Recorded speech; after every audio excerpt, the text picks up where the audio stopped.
Hi, it's Elizabeth from Tyne Valley Motorhomes, and today we'll be doing the handover video of the Auto Trail Immala 736G. First thing you'll come to behind your driver's door is your hookup point. So you want to lift the cap on the cable and then align it to your vehicle and attach it. You always want to attach the cable to the vehicle first and then the mains, and then when disconnecting, disconnect from the mains and then the vehicle, so you're never walking around with a live lead. Underneath the vehicle in the middle, we've got your wastewater drain off point. So you just want to twist the handle back to let all the wastewater out. And then you want to do this when you are leaving a site, so you're not travelling home with the added weight of the wastewater. But also when you're winterising your vehicle, you don't want to leave any water in the tank to freeze and cause frost damage through the colder months. Next, we've got your cassette. So you want to make sure the blade on the inside of the toilet is closed, and then you can pull the lever up and bring the cassette out. To empty, you just want to twist the cap off, and then when emptying, you want to push in this orange button here. This just allows some air in and stops it from glugging. Then you want to swill it around with some fresh water, pop some blue or green liquid in the cap, then back on, and then it's ready for use again. At the driver's side, the back of the vehicle, behind your rear tyre, we've got your fresh water drain off point. So again, you just twist the handle around and then your fresh water will drain out. So you want to do this when you are winterising your vehicle, so no water freezes and cause frost damage through the colder months. At the back of the vehicle, we've got your garage. So inside we've got 4 tie-down rings for any large objects you want securing while travelling. In the garage behind your boiler, we've got your boiler drain down. So when you're winterising your vehicle, you don't want to leave any water in the boiler to freeze. So you just want to lift the yellow toggle up, and then all the water will drain out of the boiler underneath the vehicle. And then when you want to use your van again in the summer, you just want to bring the lever back down to stop any water draining out that you want to heat up. Back of the vehicle, we've got your reversing camera at the top. And we've got your double bike rack. And we've got your garage from the passenger side at the back.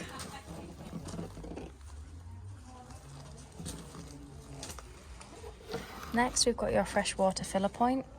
So you'll need a hose pipe and some adapters, as most sites just provide a brass tap. You then want to fill up your freshwater tank nice and full, and then when you're done, put the cap back down and make sure you lock it with a key so no one can tamper with your fresh water.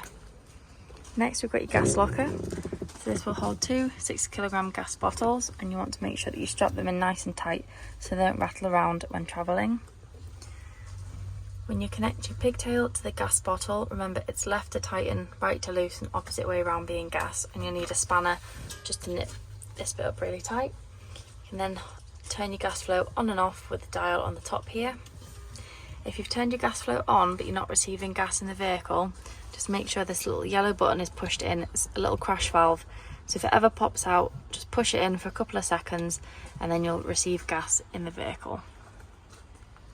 Next, we've got your external barbecue point. So you'll need an adapter and a length of hose just to connect to your Cadec barbecue. When you've got your gas flow flowing through the vehicle, you can turn the gas flow on, and we've got a sticker here to show you on and off. Just on the outside of your passenger door, we've got your diesel and AdBlue. You'll need your ignition key to open up the diesel cap, and then when you're filling up your AdBlue, if you go to a petrol station where they take Arctic lorries, you'll be able to get them on the pump, but you can also buy them in drums as well. Just on the outside of your passenger door as well, we've got your ideal tyre pressures. On the front, on the passenger side, we've got your bonnet release. Under the bonnet, the main things you want to focus on is your screen washer fluid. We've got your engine coolant and your brake fluid. We've got your oil and your dipstick. We've got your negative and your positive down there if you need to give or receive a jump start. And then we've also got your weight plates on the front of the vehicle as well. The first thing you want to do when you get into your vehicle is turn your main control panel on. And then from here you can turn your main internal light switch on. You have light switches around the vehicle to turn the lights on and off individually, but this is your main light button.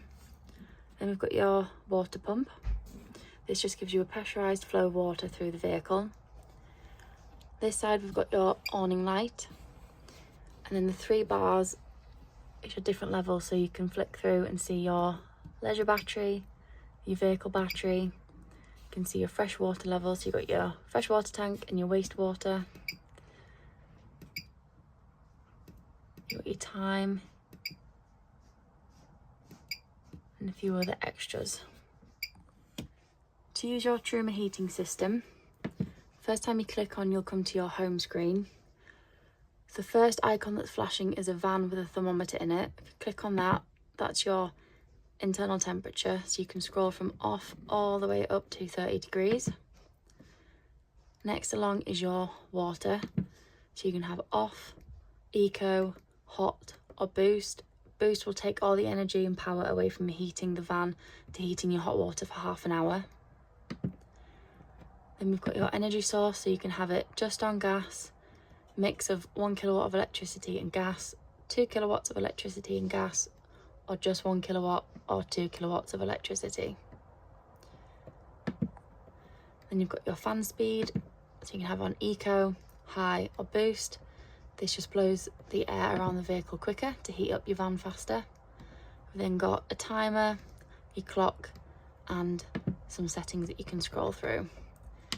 If you ever get a little triangle here for a warning and a failure, you want to scroll through to your spanner, go to reset and then preset.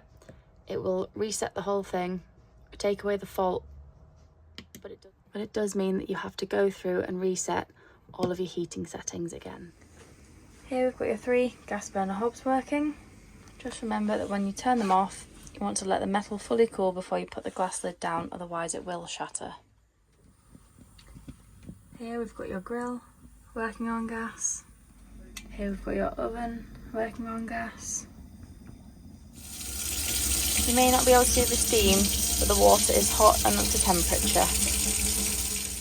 When you want to turn your fridge on, just hold the on button down and then your blue lights will come on. And from here you can manually pick if you want your energy from hookup, gas or vehicle battery. And then we've also got the temperature here, so you can pick between 1, 2, 3, 4 or 5. 5 being the coldest, 1 being the warmest. Back of the vehicle, we've got your double bed. We've also got the ladders going up into the bed as well.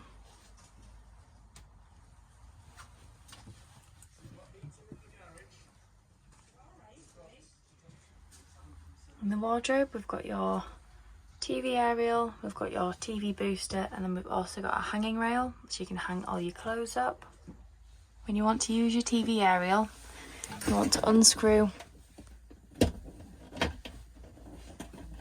When you want to use your TV aerial, you want to unscrew the plastic screw and then push your TV aerial up.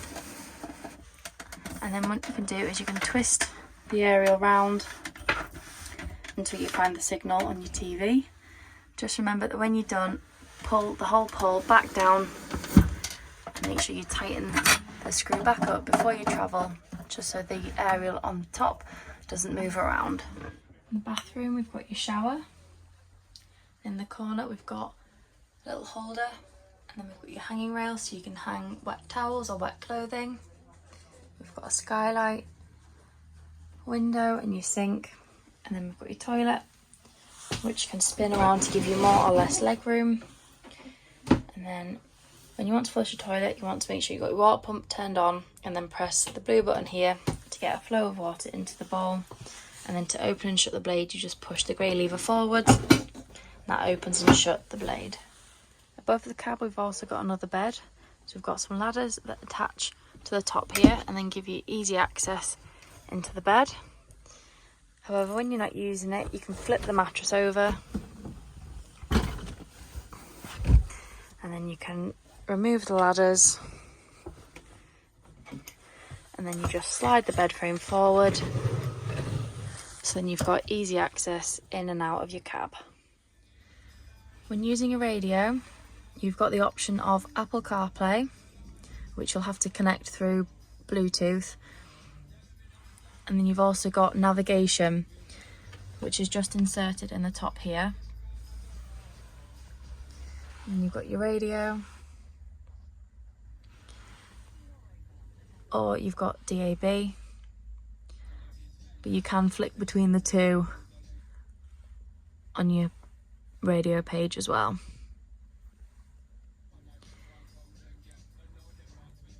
You can also link the radio through Android as well.